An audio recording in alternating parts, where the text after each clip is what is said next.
Welcome to She Rebel Radio, the podcast for high-performing women leaders who want to unlearn conventional rules, leave prestigious careers, and launch businesses of significance. Each week, She Rebel Radio brings you insights and advice from women entrepreneurs who transformed their prestige prisons into daring entrepreneurial success stories. Now, here is your host, Lulu Nins. Welcome to episode 18 of She Rebel Radio with Clare Griffiths, where we discuss what women need to create the Thrive effect in business. Clare has worked in higher education as a business development manager for over 13 years, where her work with entrepreneurship really began.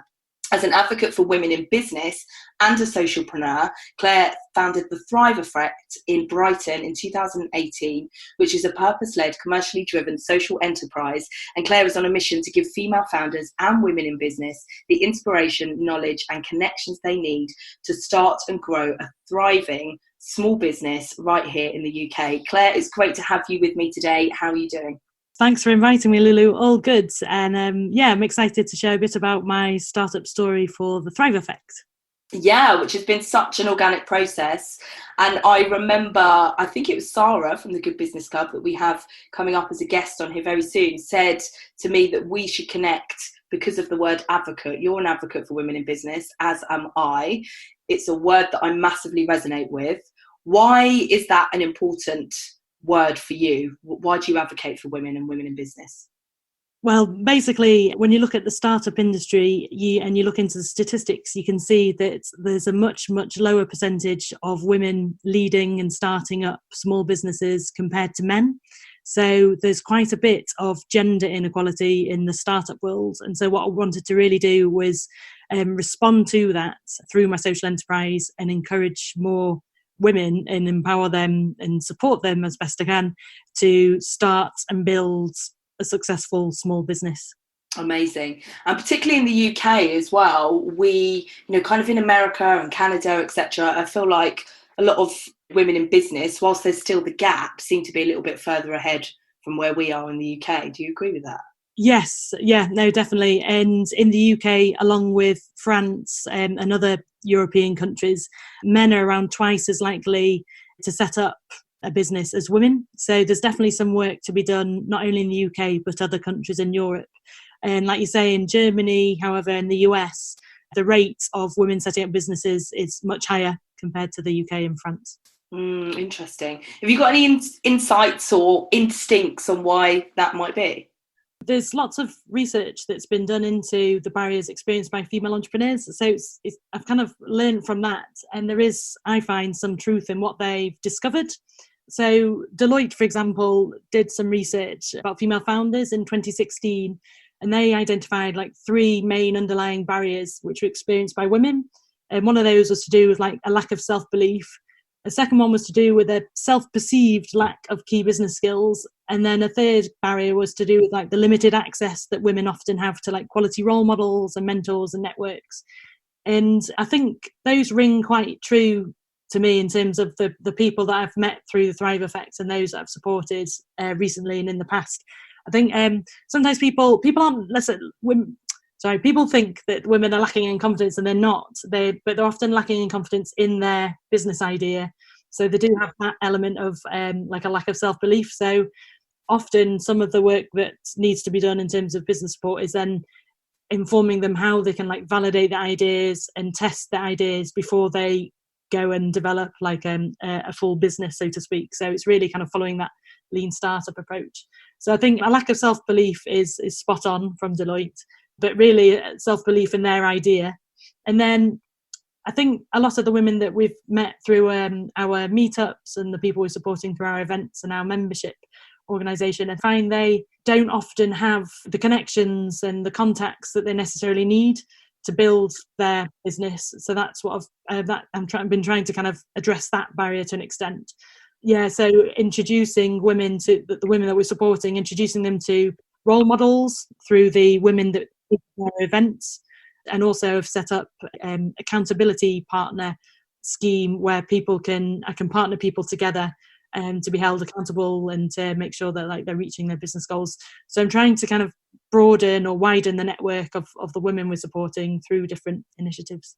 Lovely. So can I ask you to rewind 1 second in terms of the confidence piece? Because quite often I say that, in that women don't lack confidence, they lack confidence to do the things in the way they want to do them.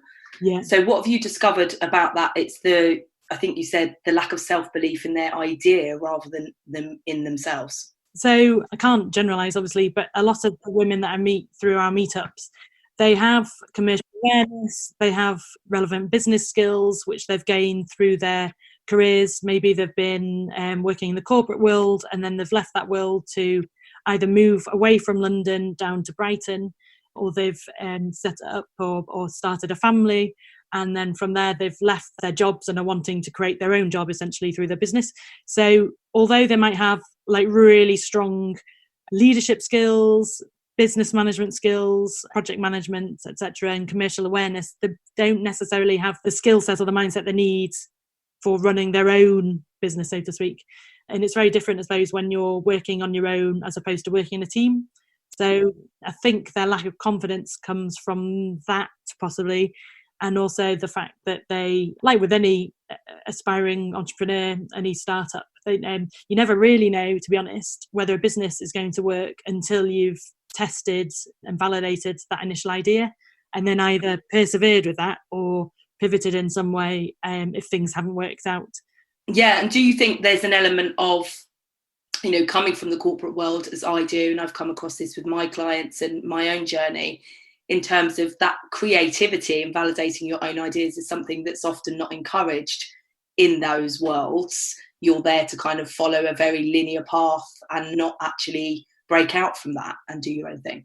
Yeah, no, and I think creativity, innovation, and the skills and the behaviours and the mindsets related to those two key processes, essentially, they're like key skill sets that we need as entrepreneurs. But like you say, yes, we're not encouraged as employees often, we're not encouraged to be creative and innovative. And definitely when you're working on your own, running your own venture, it's very much, you have to pursue that creative thinking and that problem solving line of thought, as well as being analytical and self-critical to an extent in order to like analyze your ideas and then pursue those that are most relevant and most viable.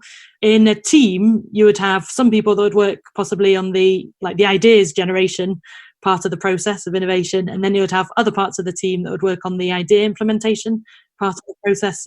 But when you're just a one person, you've got to do all that yourself. So it can be tricky for those that are maybe used to be working on like the ideas implementation side of like innovation rather than the ideas generation aspect. Yeah, you have to be the person doing all the things, and that's not particularly in your zone of genius either. Some of it is and some of it isn't. Yeah. It's plugging all the gaps. I wonder as well if it's women coming from, corporate backgrounds, and tell me if this is something that you've come across or not. Is it that we potentially are less encouraged than men in the workplace to be creative and have our own opinions? It's certainly something that I experienced. Yeah, I think it depends on the individual and who they've been working for. So I've heard some negative stories of people's time in employment that have had to follow very rigid, I suppose, project management timetables as such, very kind of process driven. I have heard other women that have been fully supported by employers, so I don't have any I suppose really negative experiences to share from that. But I think the women I've met through the Thrive Effect, they are having to get used to just juggling all those balls, so to speak. So being, like you say, the creative thinker as well as the analytical thinker, and then being the project manager, the decision maker and the communicator, and having to have a whole range of skills and mindsets that as employees we don't tend to have. But I am aware, in the workplace, there are a lot of barriers that women encounter. Yeah, so those that are unfortunate to have unsupportive line managers. Yeah, I think it's just that you kind of being an entrepreneur, it's what I've come across with clients is that you have to break the rules and do things differently. And I think women have more of an inherent fear of doing that because we could be punished more as a result of doing that. So that can be some kind of breaking out. Before you started the Thrive Effect, with your career in business development and as an entrepreneurship educator, what were you kind of noticing and discovering about women before you started Thrive, which was kind of what motivated you to start? I originally studied a master's degree in gender and development, which specialised in international development and was looking at how poverty affects men and women differently. So that's what originally got me interested in gender equality, promoting gender equality. And it's from there, once I'd completed my master's, my first job, so to speak, after my studies was managing a charity project which supported women moving from unemployment into self-employment. And that was specifically targeting some of the most impoverished wards within East London. And the programme that I operated or I managed was a microcredit programme. So it was basically supporting women we provided microcredit loans. So we supported them to move out of unemployment, gave them the financial business startup support they needed, financially speaking, and business support wise, to enable them to set up their own ventures. So that's what originally got me started, because part of the program was running these very small peer support circles. So we called them peer lending and peer learning circles, where basically between 4 to 6 women met up regularly once a month and would discuss their business ideas, or whatever stage they're at the business startup process. They'll discuss their ideas, share experience, share knowledge, and then move forward together. And then the way it was set up is that we had these small loans, which would then administer, if they wanted them, ethical loans that were given to them if they needed one. But it was the women themselves in their own peer circle that determined who was ready to take a loan. But what I saw from that was how supportive a women-only environment can be. So this was back in 2003, and I was really amazed with how much support women are prepared to give other women. And without wanting to sound kind of cliche or cheesy, it's like genuinely that kind of support is really impressive. I don't see that in a mixed gender group. And so that's one of the things, one of the seeds, I suppose, that prompted me with the Thrive Effects. But with the Thrive Effects, I started in 2018. So I thought, okay, 15 years down the line since this experience in 2003, I thought maybe there's no longer a need for women-only business support. But once I started up the Thrive Effect, I realised that there still is, because the response from the people I've been reaching out to has been so positive. Yeah. Why do you think there still is that need for women-only? I don't think everyone has that space to feel safe and to share their ideas. And so what I've done is created opportunities for people to feel comfortable in that space and not be afraid of sharing their situation, their financial situation, their personal situation, and their business aspirations. And because there isn't much gender-specific business support out there within Brighton and Hove and East Sussex, it seems to work well still in 2018, 2019. It seems to work well still for our members. A lot of people have asked me in terms of why I only work with women, and it wasn't deliberate when I set out.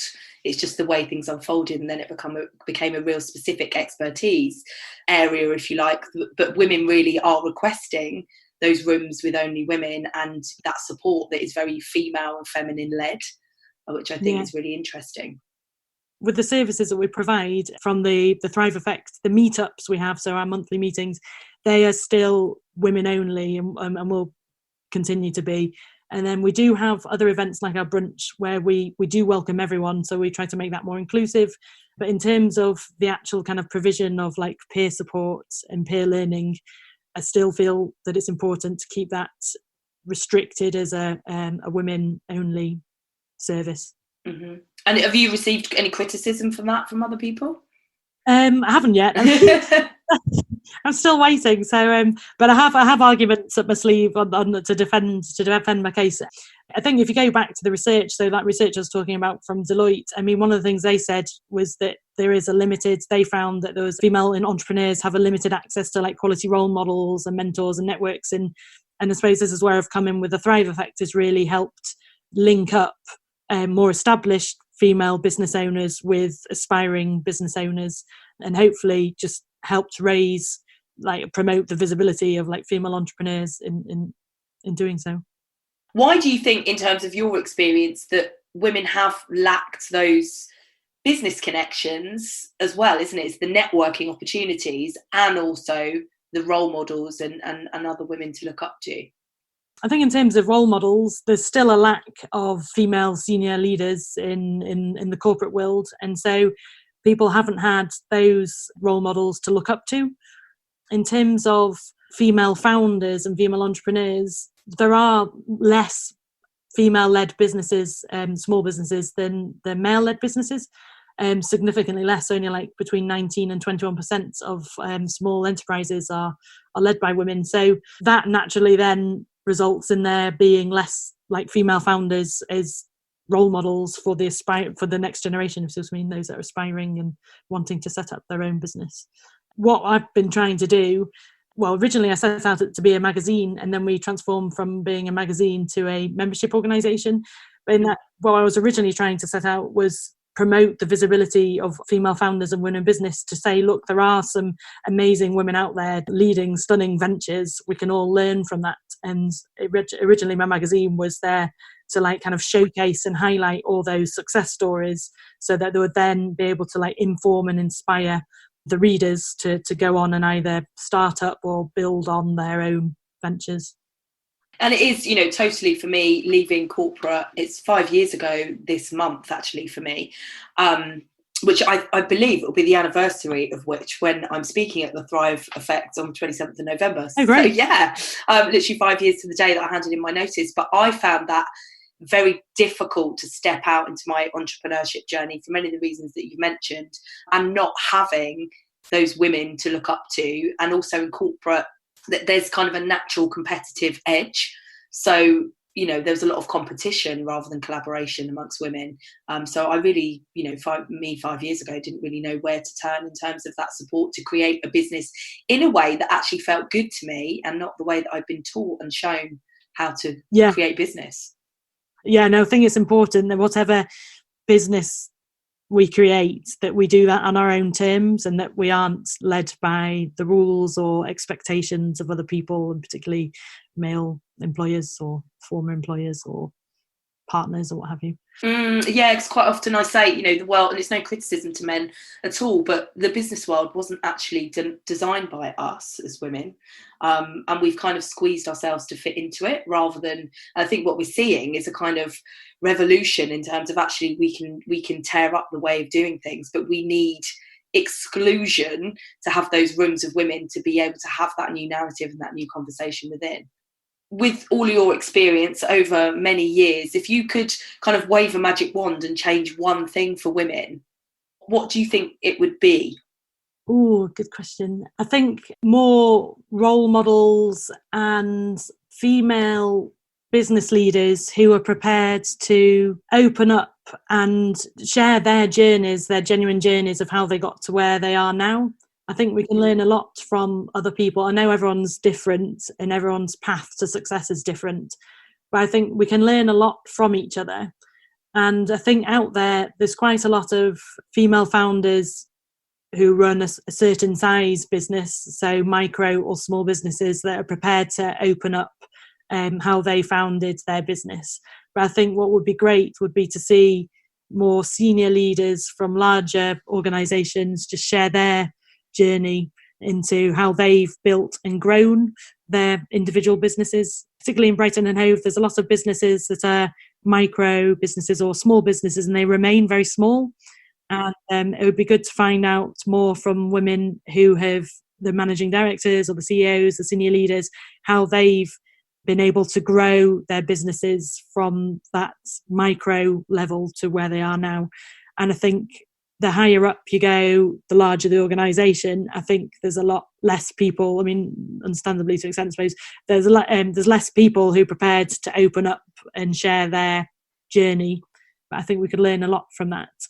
So there's that in terms of role models from senior leaders, figures that are more open, to be more open. And then we hear a lot the problem or the challenges of access to finance. So in terms of like private investment, there's a very small percentage of UK venture capital that's been invested into all female founding teams. So I think there's a lot of work to be done in terms of getting or giving female founders the funding that they need in order to get the funding they need to set up and build their businesses. So something around improving the access to finance. But having said all this, what I've seen in the startup industry is that crowdfunding has been a really successful route for a lot of female founders. So I'm aware not all the people that I support and see and need private investment or angel investment, but on the other kind of end of the scale, what they could do with our startup or development funding via crowdfunding. So it's good to hear, like in recent reports and stuff, it's positive news really for female founders, because they found that they are actually more successful than men in terms of using seed crowdfunding and reaching their targets and running really successful funding campaigns. So it's not all bad news out there in terms of access to finance, but it could be better. Yeah, absolutely, of women finding different ways. But again, kind of what came up there with waving that magic wand for female founders is access to more senior leaders and higher level CEOs, and access to funding. So, that there still is an access problem, but again, there are a number of solutions that women seem to be coming up with ourselves to doing things differently again. Yeah, and it's really encouraging now. When I was like at the start of my business support career, supporting startups to grow, we didn't have the crowdfunding platforms out there that there are now, like Kickstarter, Indiegogo, Seedrs. So it's exciting to see just how well all those platforms have grown and how many people have successfully benefited from accessing those platforms to find the funding they need for their businesses. So I think that's great that women have seen an opportunity to access the finance they need from existing platforms. Yeah, absolutely. What was the real shift for you last summer to just go ahead and get the Thrive Effect going? I originally started as a magazine, and I won a national competition from Huawei, the mobile tech company, to launch my magazine. So I was really grateful to have won that funding essentially. So that enabled me to start the magazine. And as I said, I was originally wanting to promote the visibility of female founders and women in business from Brighton and Sussex. So really just kind of give people the inspiration they needed to kind of build on their ventures. And I didn't know what the response would be to that, but it was really positive. And so from there, I thought, okay, I want to meet my readers face to face, so to speak. So that's why I set up the monthly meetups to run alongside the magazine. And that's when I've been facilitating meetups with peer learning, so that women can support women. Yeah, so it all came from the magazine and this kind of desire to want to promote the visibility of female founders and women in business. And then it's developed from there to host these meetups that we run on a monthly basis in Brighton and soon Essex, and then also workshops that I deliver, and then our brunches that we do in partnership with Barclays Eagle Lab. Yeah, and they're incredible events. The energy is amazing of the buzz that's there for women supporting other women. And it's funny, isn't it? I think it's a really important lesson there for women starting out in their businesses, that often it ends up something different to what you set out to do, and you have to trust that unfolding. Yeah, and I think that's the case with me, and it's something I always advise to my clients is nothing ever quite works out as you originally anticipate. You can have the most beautifully researched business plan that can be completely out of date within 24 hours of having launched. So I think the thing to do in what I've done with the Thrive Effect is just test things out. So tested out the magazine, the response was great. From there, repositioned in order to become commercially viable and commercially sustainable, financially sustainable. And then I've become this membership organisation now where I can support more my members through these events and then also through our digital platform. Yeah, perfect. And really good advice there in terms of testing it out and not. I did that with my first business, spent months on setting up and business plans and things like that. And then the minute you kind of get out there, everything changes. Think of a lot of it, I don't know in your case, but a lot of it for me was just listening to your own gut and just thinking, okay, yeah, my gut's saying this. So I could feel that when something wasn't right, I wasn't afraid to change it. And I think that's really important as well, not to be too stubborn and go down one path, which you think is the only path. I think that's the beauty of when you're working on your own or in a very small business, you can pivot really easily and change the focus of your business, change your business model completely, in fact, without it causing too much of a negative effect. Yeah, it's got to be a really organic process. And when I started out as well, I had a business partner, again, that not through lack of confidence. I'm not a woman who lacks confidence, but I lacked confidence in belief in my idea, which you'd said. So got that security of a business partner. But then actually what can happen is you've both got a totally different vision, and then it's even more difficult to pivot. Yeah, no, definitely. I think something we always advise as well is I always advise, be careful who you pick as your business partner, because I've done this myself as well. Sometimes I've gone into business in the past with someone who I've either worked really closely with, so I know them in a working relationship, but they're also a close friend. And Same. sometimes, but sometimes that doesn't, it doesn't work out. And I think you have to be really careful who you go into business with, from a personal experience anyway. Yeah, because it can be a lot of energy, in that back and forth relationship, which you actually need to put into yourself and your own personal development, because you change so much, don't you, in getting your idea out. And then sometimes once you've got your idea out in the world, you then realise, actually, what's all the fuss about? I didn't need that safety blanket of that business partner. So in one instance with one venture, we just went our separate ways, quite amicably, thankfully.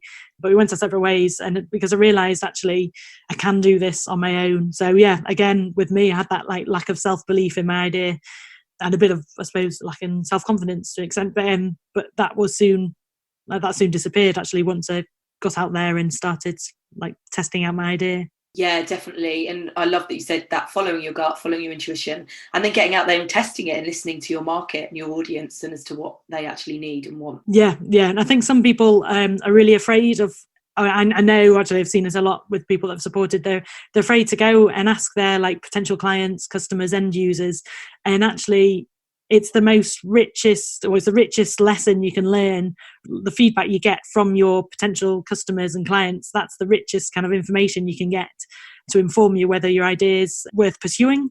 That kind of stage is key. Testing your ideas and then just getting constant feedback from your clients and your customers to see what's working and what isn't working. Yeah, definitely having that exploring journey, for sure. So if you had to give 3 top tips to women who are starting out and wanting to create the Thrive effect in their business, what would those 3 top tips be? Good question again. So I would say the first one is have a vision. So I'm a bit of a visual learner and a visual thinker. So I like to really kind of have a detailed vision in my mind's eye of how I want things to be.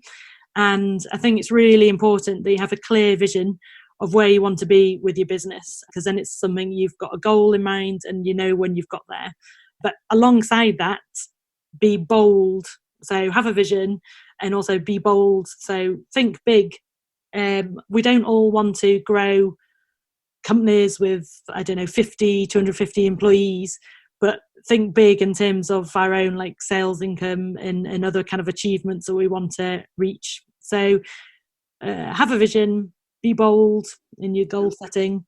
And then finally, I would say get out of your comfort zone, which I know is easier said than done, but to say yes. I always say to people, say yes to opportunities, say yes. So in the past, I've been invited to talk on the BBC radio. I've been invited to do a TV interview, and these are things that kind of initially really scared me, but actually you come out of it the other end thinking, what's all the fuss about? That was fine, or more or less fine. So I think just get out of your comfort zone as well. So it's have a vision, be bold, and get out of your comfort zone. Love it. Yeah, totally. And it's becoming that next version of you, isn't it, when you get out of your comfort zone and then it becomes normal and then you move on to the next thing. Amazing. So you've already mentioned, I think it was Hassocks for Thrive, having a meet up there. So what is next for Thrive and the Thrive effect? Yeah, it's a tricky one to pronounce. I know. So with the Thrive effect, we've 12th of November, we're launching our second meetup group in Hassocks. In 2020, I want to launch a third meetup group. I'm hoping to go to West Sussex for that. Lovely. That's just where I am. Perfect. So that's in terms of the meetups. In terms of the membership, I want to increase that. So anyone can become a member by signing up to our platform. And then if they want to become a premium member, like a Thrive Plus member, that's something they can sign up to moving forward. So I'd like to increase my membership on both levels. And the other thing I'd like to do is host a larger scale event for bringing all the the women, the female founders, the women in business that I'm supporting through the Thrive Effect, bring them all together for a day of like learning, networking, but in a really exciting, fun way. I'm still working on my own vision for that. I've had a couple of exciting conversations with a couple of other people, so I'm hoping something will happen soon with regards to a planning meeting, and I'm looking to host an event, I would say, in June 2020. Amazing. And of course, the next Brighton Thrive Effect is on the 27th of November, which I'm really looking forward to and speaking at. And where can we find you and also the Thrive Effect, Claire? People can go to our website, which is thethriveeffect.co.uk. And then once you're up there, you can then join for free as a member. And once you're inside the platform, you can then access the resources. We've got a growing library of resources written by female founders and women in business. And you can also visit our business directory and see some of our Thrive Plus members and the businesses that they own and are growing. So yeah, just check out the website really. And then we also have the meetup group, which you can access via meetup.com, which is basically the Thrive meetup group for female founders and women in business. Amazing. Thank you so much for joining us today, Claire, and look forward to seeing all the growth and magic that's going to continue to happen for the Thrive Effect. Oh, thanks for your support, Lulu, and thanks for having me today. Thank you. Thanks for listening to She Rebel Radio, the podcast for high-performing women leaders who want to unlearn conventional rules, leave prestigious careers, and launch businesses of significance. She Rebel Radio is executive produced and hosted by women's advocate and coach Lulu Mims. If you enjoyed this episode, make sure to subscribe so you never miss another episode. You can find Lulu Mims on Facebook and LinkedIn at Lulu Mims and on Instagram at LuluMims_biz. Until next week, keep rebelling against the rules and designing success your way.